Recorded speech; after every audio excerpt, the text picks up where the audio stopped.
आज हमने बात करे सन अपने के इमामी फेयर एंड हैंडसम के अपने के इमामी फेयर एंड हैंडसम बाटे स्मार्ट एंड हैंडसम के लगी बाटे। अपने के नेट क्वांटिटी के बात करें तो ये अपने के 50 ग्राम के बाटे।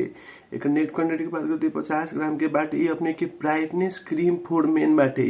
ये अपने के लड़का के लगी मात्र बाटे, मेन के लगी मात्र बाटे। लड़की सब न लगा सकल।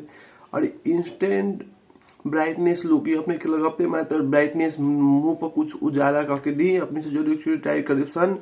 ये अपने सिर्फ 15 ग्राम के बाटे।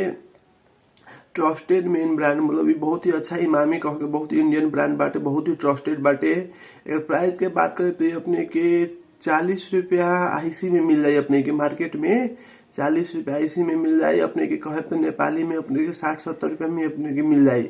इमामी कह के फेयर एंड हैंडसम बाटे मेन के बाटे। एक प्रचार भी टीवी पर हवेला। अपने जरूर ट्राई करे सन।